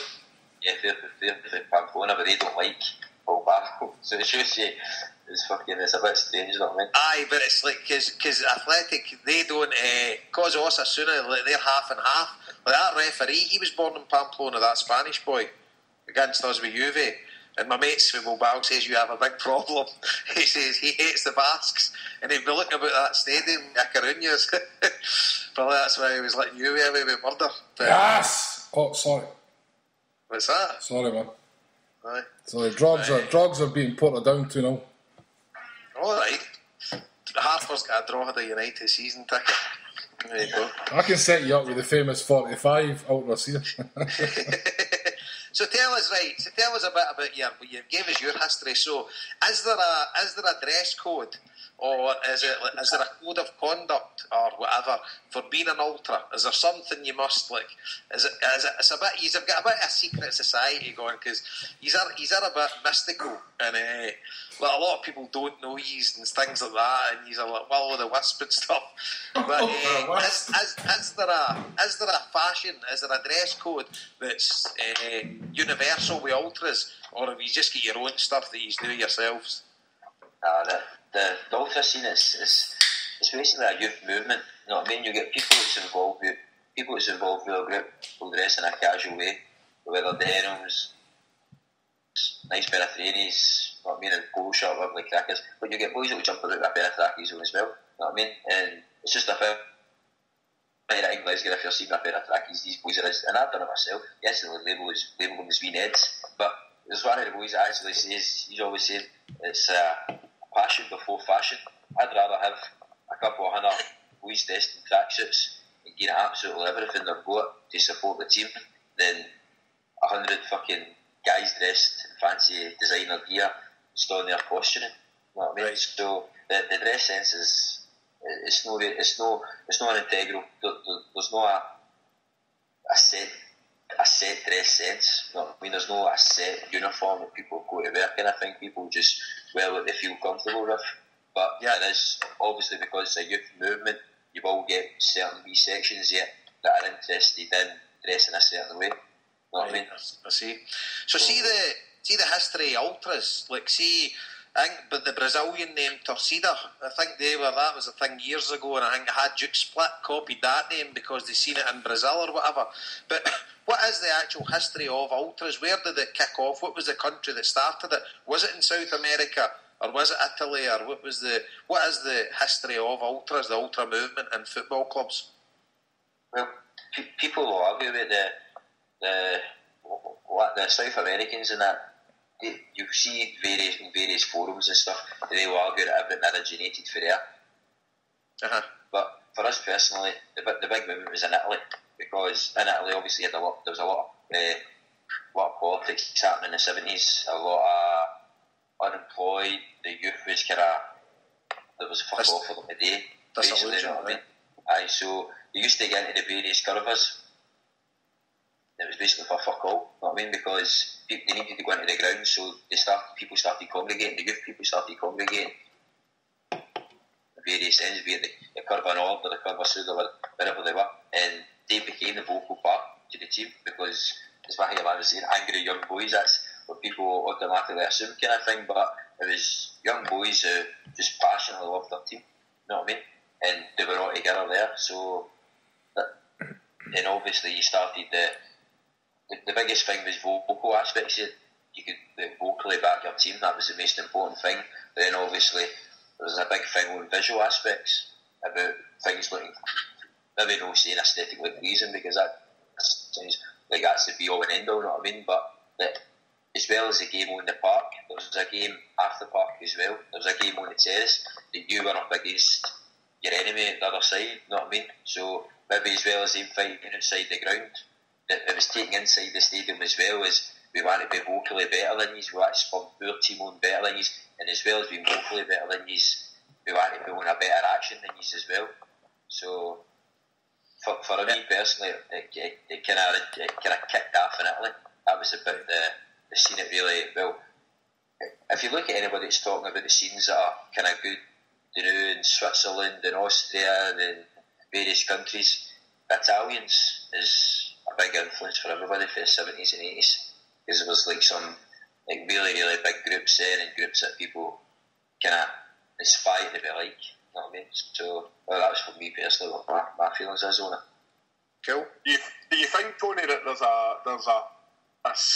there's a fear at Celtic PLC, the fact that the way in some clubs in the Netherlands and Turkey and maybe Italy to a less extent, the way the ultra movement sort of dictates the way, I mean, I know I've ever seen Danny Dyer or something and it showed you in the Netherlands, you know, the ultras had their own bar in the ground or something. Do you think that's something Celtic fear as a club, at the fact that, for me personally, what you guys do, how you don't trademark your t-shirts and that? I've been in the club shop, I say I'm a daft scaffer, I've seen the livery you guys use, and the way Celtic's basically, let alone the Barcelona stuff, that's another story, but certainly the way that they've piggybacked your livery into their own merchandise out with the Nike stuff, it's for me, the generation of fans growing up, as we've talked about it in other shows, nobody's wanting to walk about in a Celtic Nike tracksuit. They'll want to walk about in a CP coat, pair of Gazelle and a Green Brigade t-shirt, and Celtic's not going to make any money off that, whereas you guys do it for the love of the club, and the money you get is non-profit and goes into your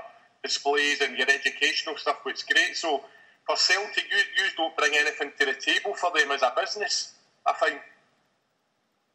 Unless you can say that they bring that people want to go back to the football. Mm-hmm. No, listen, no, I mean, just the way they're looking at Tony, no, but listen, the noise you bring, I obviously know that, but for their business, the stupid way they'll look at it, mate, you know? If they're looking at us and they're kind of fearing us to an aspect that we grow to a level that we've got some sort of massive influence on them, I very much doubt that's going to happen. I mean, I know that we've grew for 4 members at the very, very start, then having a hand for the back of 1-1-1 to having one block. There's no going to, I can't see they're getting to a time that we're going to have a massive influence on the club. But to have a small influence, regardless if it's the Green Brigade, any kind of fan organisation, be it hopefully maybe in the Celtic Trust, for them to have an influence on Celtic, I don't see that as such a bad thing. You know what I mean? As long as it's no to the major extremes that maybe Zenit have got, Zenit St Petersburg with their club, where for years the pressure they exerted on their club would refuse them to sign a black player. And obviously that's changed since they signed Whistle and the other big boy was the big boy, his name Hulk. So that's changed then. As long as it's no to the extremes, then I don't see a negative on a fan group, be it us or the Trust, having some sort, being able to have a bit of pressure on the club to say, well, listen, that's not really fucking too right what he's doing. Maybe even have a wee bit of social conscience at times.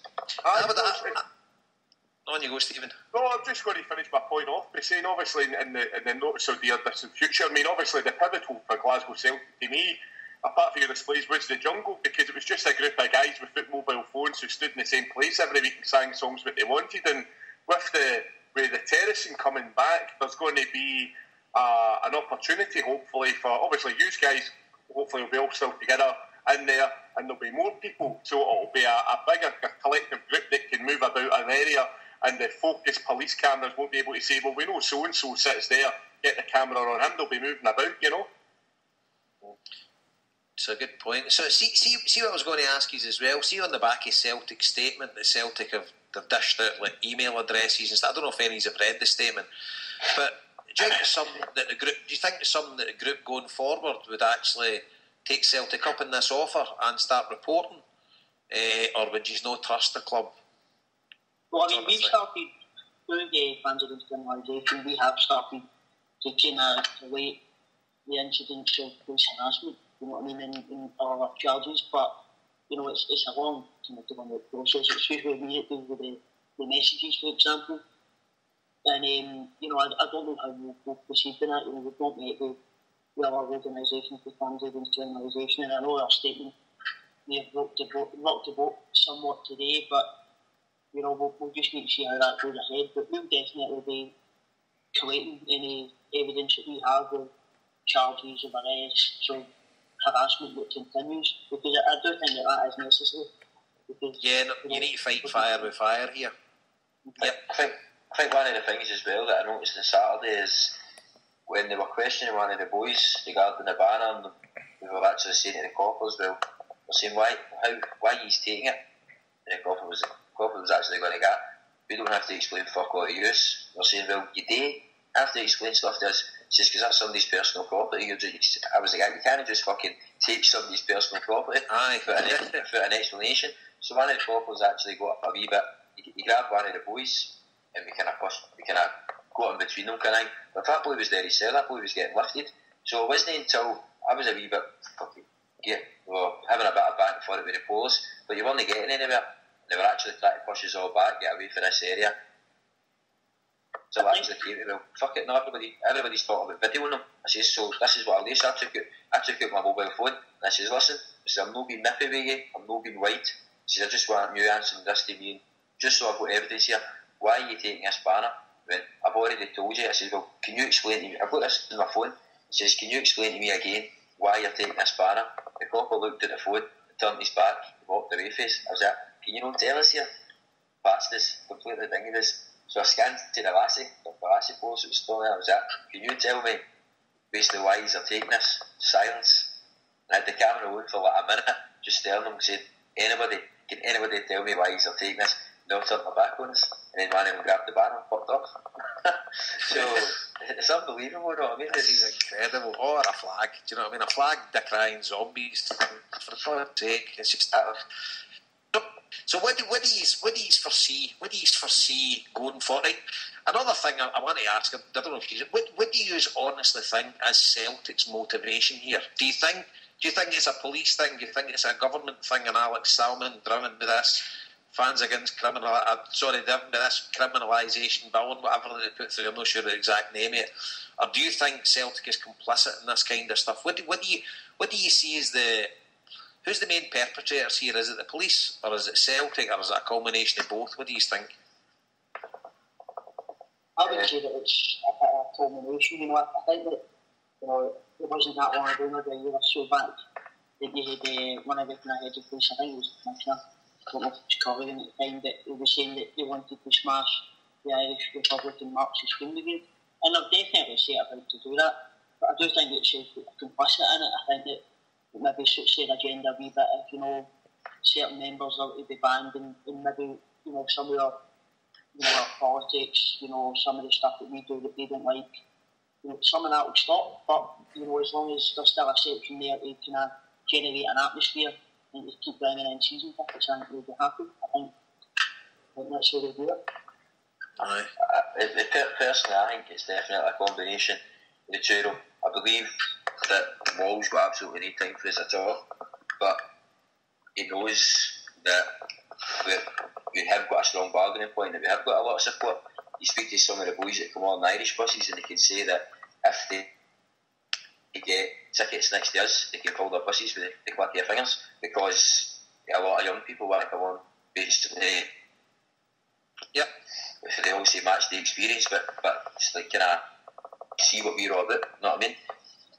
So I think he's kind of in a catch-22 situation where he would like to get fucking shorties, but he kind of realise that we're in a bit of a strong position, and the police just don't like us at all. They don't like anybody organised, anybody who they see some semblance of politics, or anybody who stands up to them, because they're fucking bullies, you know what I mean? So they don't like anybody like that at all. So, but we'll never ever beat the police, you know what I mean? We're never going to ever defeat the police, but what we do need is for enough Celtic fans to go into Celtic, for Celtic to put a bit of pressure on them to say, well, the police treatment is just completely over the top. You know what I mean? It's disproportionate for anything that we do. That's for a couple of bangers getting let off for them to film you to film you the full game, for lawyers to say is that the surveillance were under dwarfs, but you've seen drug deals. I mean, the police coming to your house, visiting your work, stuff like that. You know what I mean? So I think that's something that we've got to. That's what we've got to be pushing. You know what I mean? To try to get a bit of acclaim to the police. And obviously, we saw some of the stuff that's been online today that heats the people for the focus group. Some of the coppers have had like pest control or termite fucking busters or whatever it is they had on Facebook pages and then stuff like that. So this is the kind of stuff we're up against, like on a weekly basis. If it's not a home game, they're coming to my fucking houses. They want to have wee chats with you.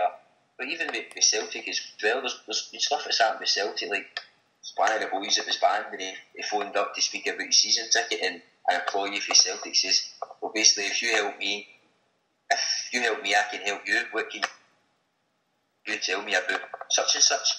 Named a member of your group. You know what I mean? Stuff like that is just they're absolute snakes. And but with this kind of stuff, we need proof. We can't possibly provide proof of some of the stuff that they're actually saying us. That, you know what I mean? That we could come out and say X, Y, and Z Sam's. People just say, well, where's your proof? And we're basically going, well, we've not really got it all. We've got is you can take us at face value. And as I've said, there's no need for us to lie. You know what I mean? I'd rather go to the game, storm with my mates, sing what we're singing, fuck off to the booth. Have absolutely no hassle with the coppers, have a laugh with my pals, back the team as much as we can. Win or lose, we're doing the road thing. I try to make a bit of a fucking difference today. You know what I mean? I enjoyed watching my team, and that was it. But it's just absolutely fucking tiring. One of the boys, his missus has just had a wee rain, and he's gone, guys, I don't know where to fucking jack in. I was saying, well, you can't let them beat you.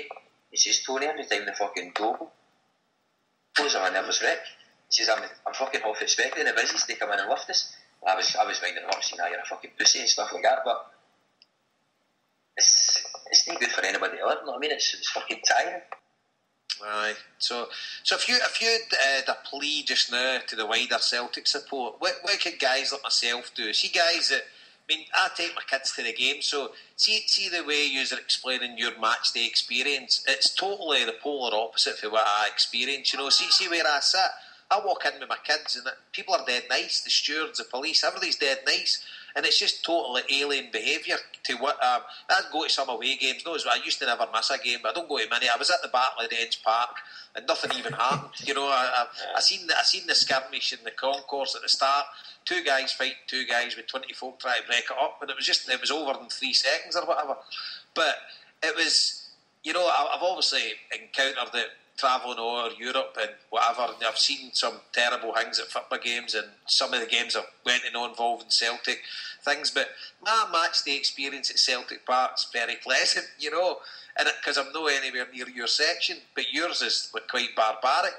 So see, for guys like myself who like your group, and I'll donate to your group, I'll buy the odd scarf and stuff like that. And one of your members was telling us, I bought one of your scarves years ago, it was a black one, seemingly they're worth a fortune now. On eBay. If I tell Rory I'm taking it up, I would sell it. But what could guys like myself do to help your cause? What could we do? The normal Joe Punter that goes to Celtic Park, who I wanted him a bit to help us. What do you reckon that we could do? Well, to kind of start with without sounding like a wee bit sycophantic or whatever, that the support has been great to us. You know what I mean? Like, see, when we had the silent protest against, it was against Inverness, and then we started singing just at the second half. The fans were standing up and cheering for us and that kind of stuff like that. It kind of gives you the kind of wee bit of strength to go, well, all these people are backing us. You know what I mean? Yep. So the stuff that the supporters have done for us already has been fantastic. We as a group, don't really know the next step, what we're going to do at all, because, as I say, it's just been a fucking barrage of woes lately, and we don't know what we're going to do, whether it'll be a protest somewhere, or outside the ground, a police station, inside the ground, attend the game, no attend the game.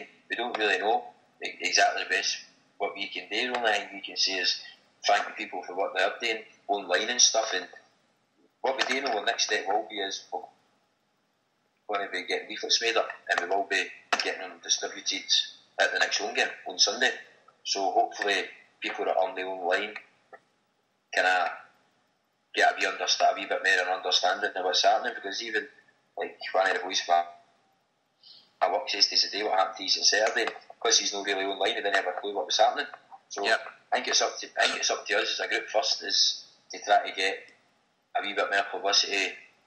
Doing stuff like this is obviously going to help us, but try to get it known, see people a wee bit more of what's actually going on, and then if the group decides what our next step is, hopefully people will back us. Like, I don't believe we as a group would ever ask anybody to boycott it, because I wouldn't feel comfortable asking Celtic fans to do that. I don't feel it's right.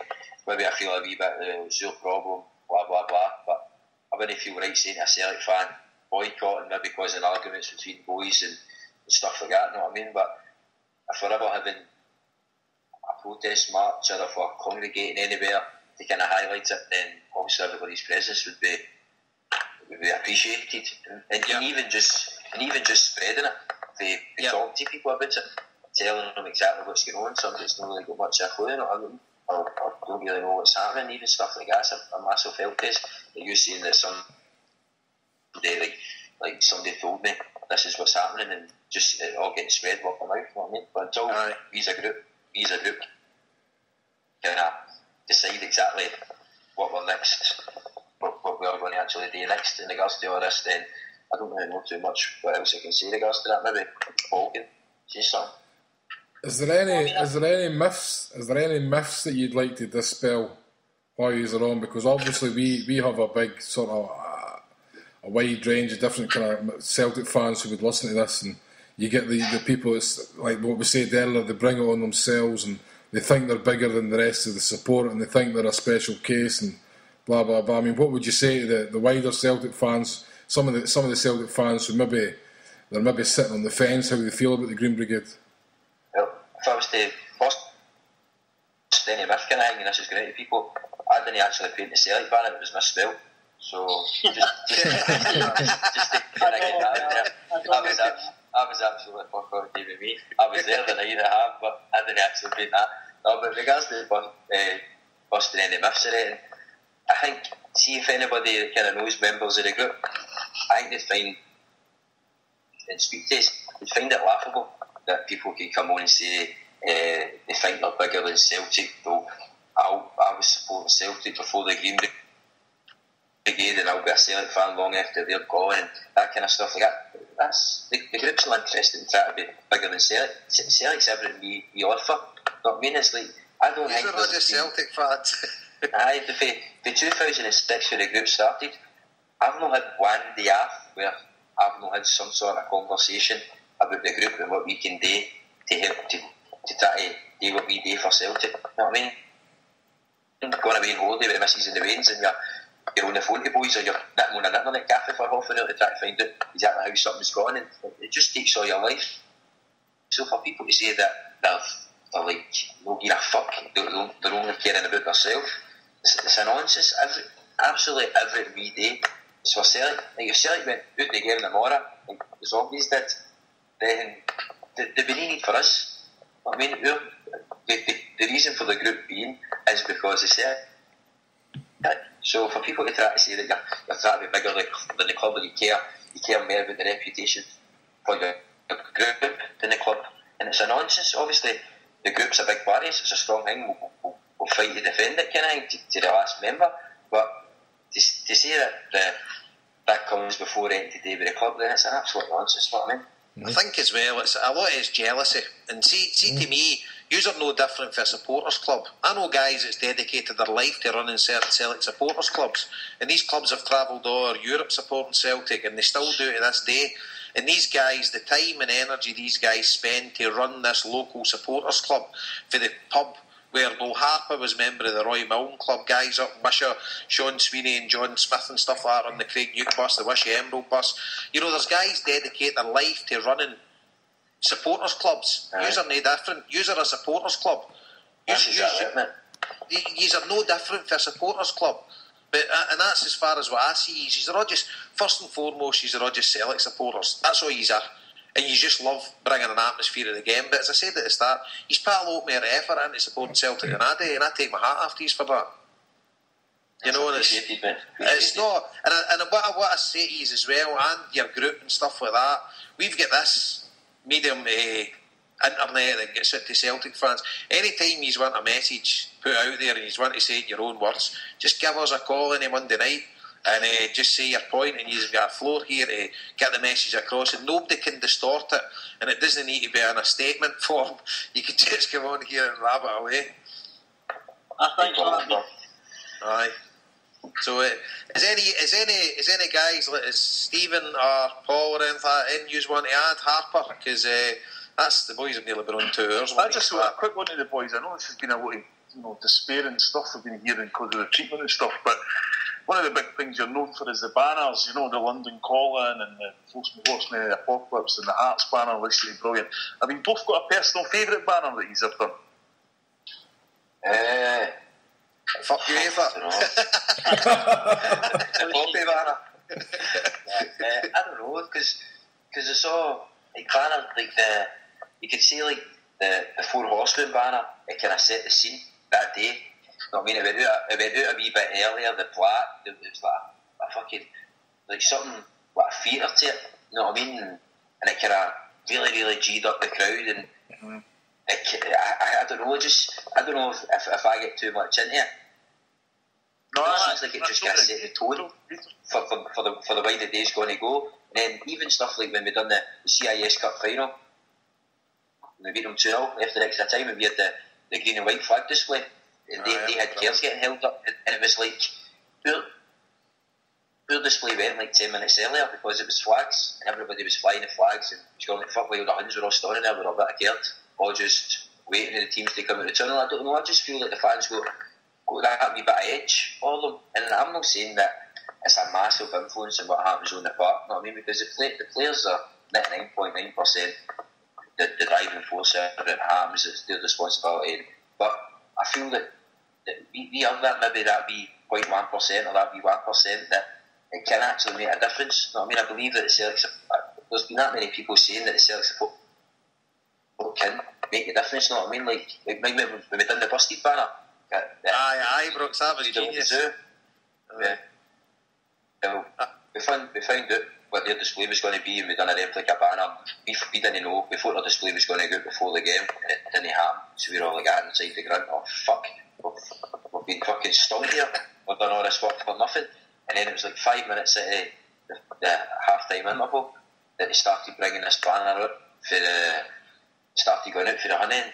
They started bringing out towards us. We're like, there's that fucking banner there, get that out. But it was nothing each at the time. So it was a mad dash to get the banner unfurled in the top tier. And their banner kind of got halfway up. He brought ours out. He just kind of saw the Celtic fans looking around, clocking it. And the full end just burst into a big chorus of ha ha ha ha. They pulled my banner in.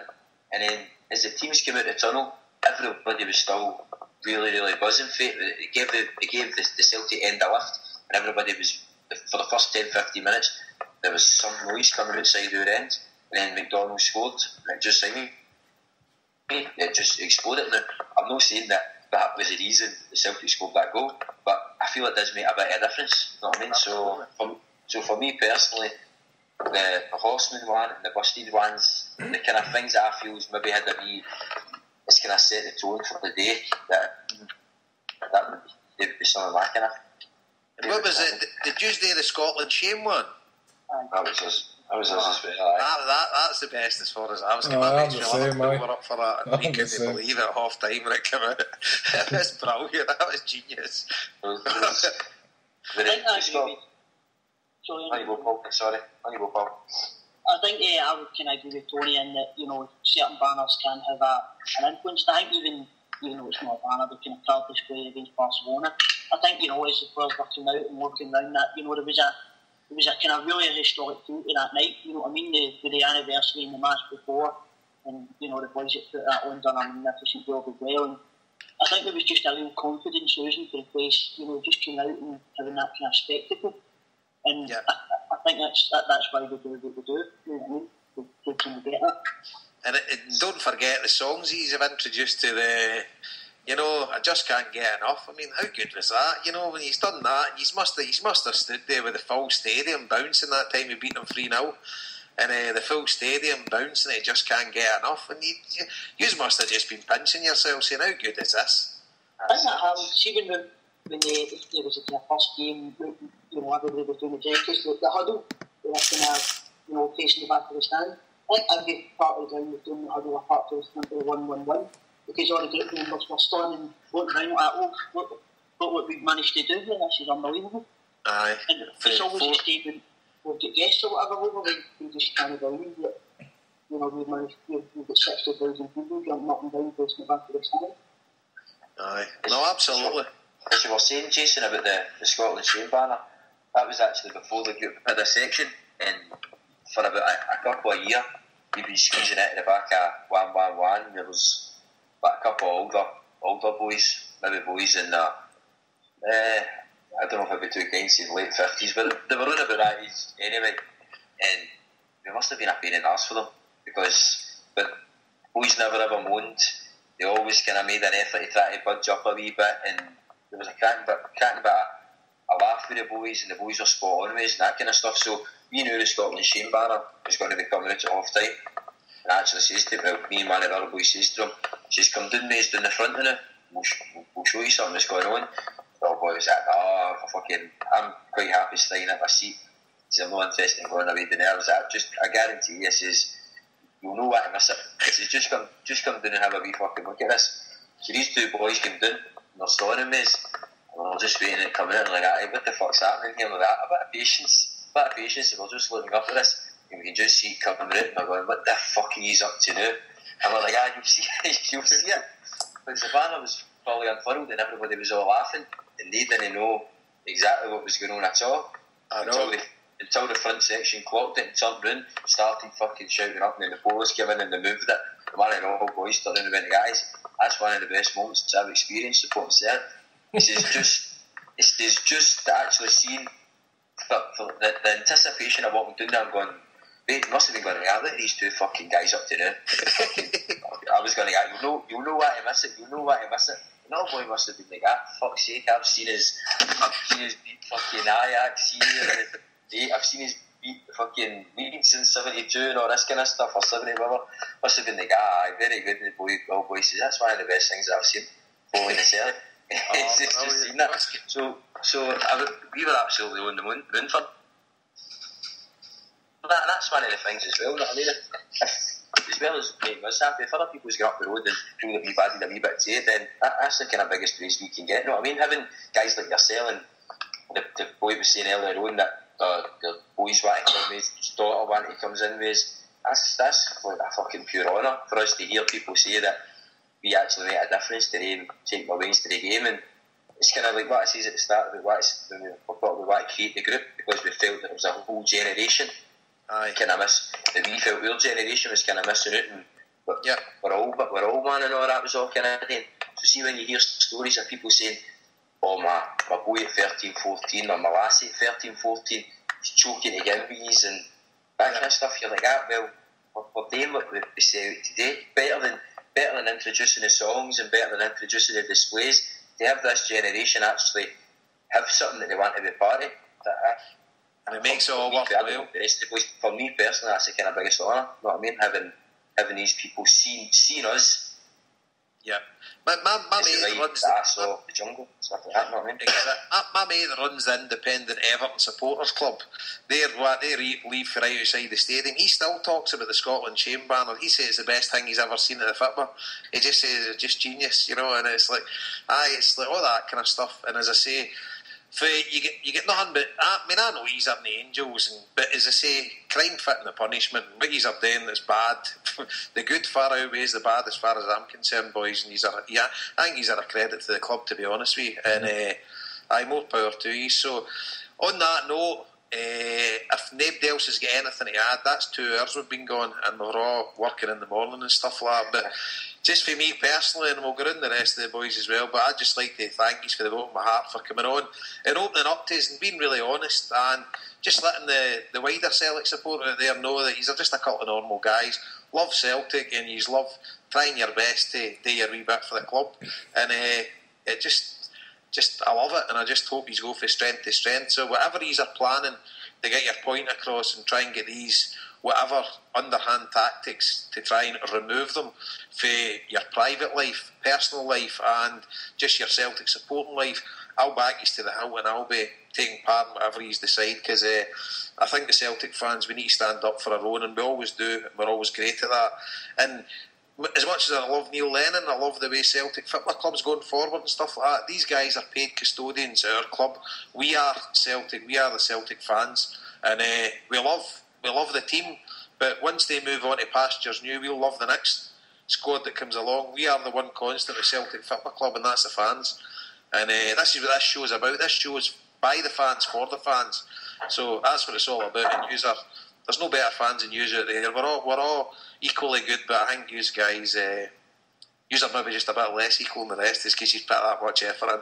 But I'm rambling now. So Harper, what would you like to say to the guys? Jesus, you're a hard act to follow sometimes, Jason. You know what I mean?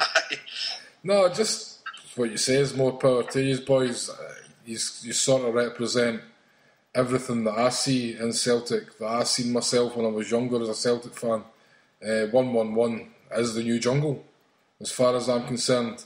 I mentioned the Rennes game earlier. I was over at the Rennes game last year, and I missed half the game because I just sat watching the Green Brigade, and it reminded me when I was younger, if the jungle was already filled up the time you got there and you stood in the Celtic end. I spent half the game watching the jungle. So, more power to you, and I hope the majority of the Celtic support, and I honestly believe the majority of the Celtic support are on your side. It's funny, you talk about the social media aspect, and we're big on that with Twitter and stuff like that, and we're represented there, and that's how we get a lot of our stuff out. And you sort of see, you keep hearing that there's this split in the Celtic support and this blah blah, but there isn't really, because you never meet these people. You never meet them in the pub, you never meet them at work, you never meet them walking down the street, or they're 1 in 100 anyway. So I think the majority of Celtic fans are with you, and I hope they stay with you, and I hope this podcast changes a few minds and has dispelled a few myths, and you are what I see Celtic being. So aye, all the best. Good job. Thanks very much, mate. Thank you. Paul? No, just a quick one for the boys. I know they've gone through a hell of a time right now, and it's really despairing to hear it, but what I would say is this: in 125 years' time, when we celebrate the 250th anniversary of the club, people will be talking about that display against the Barcelona, and that should keep you warm in your beds for the rest of your life, because that's never going to be forgotten. Yeah. Great words, mate. Cheers, mate. Cheers. No, just obviously, I just see the boys that sit down and stare for me. These are just fan lads. We sing You Never Walk Alone every week, and you had your 2-game boycott. I was out with you. I gave my ticket to somebody that couldn't afford to go, so the seat was used, etc. But whatever you decide to do, you're only doing it yourself. You're loved by more than you know, lads, so keep it up. Thanks very much, mate. Good words, mate. And then the last words to use to end, you want to add before we go? Again, I feel that I should be saying some great oratory speech here or something, you know what I mean? But Paul's got it, don't worry. The pressure is on him. But all I can say is thanks. Because I think without sounding like a bit of a tip, everything that you say is just kind of, it makes what we do worthwhile, you know what I mean? Having a band. I wouldn't say that we're any better than any other fans. There's boys that go every week away games, and they're as big a set of supporters as any, you know what I mean? But we can only do what we've done. We the support of the Celtic fans. If the fans took a dislike to us, and basically they would shun us, you know what I mean? So the fact that they've known and I've took to everything that we've done is just it's spot on. I don't really know what it's after what Paul says there about talking about a display in 2 or 50 years time, you're kind of like, fuck's sake, can I realise the extent of the kind of stuff that we've done, know what I mean? But it's good to know that the kind of hard work's appreciated by people, and people are willing to miss games or come out and support us and key up their money to fucking buy our merchandise and stuff like that. So it's kind of humbling a wee bit, know what I mean? Yeah, nah, you deserve it, mate. And Paul, final word, mate? I feel when we look to shade, we really appreciate you guys just having us on to kind of get us to a side of the story, and some of the kind words have been, as Tony said, really humbling, but the support have been great was, certainly since I joined the group, over a number of different issues. If it wasn't for the support, we wouldn't be able to do what we do, you know what I mean? Like, we would get all the credit for the 125th anniversary to that day, but the support gave us thousands of donations for us to go away and do that, you know what I mean? So we owe it all to the Celtic support as far as I'm concerned, and we appreciate any back in the zealand now as well. Hopefully, we'll still be around to kind of tweet the 2000 songs and support the team just like everybody else. Happy days, and that'll be it. So that's thanks for listening, everybody. That's been a wee HmBhoys Extra for the Green Brigade, and hopefully that'll not be the last you'll hear for these guys on here. They'll give us a wee call in for now and then, and give us wee updates in the group, and hopefully the group goes from strength to strength and we get these daft matters ironed out and the guys get back to having a normal life following Celtic. Hail, hail. Cheers, guys. Hail, hail. Hail, hail. Just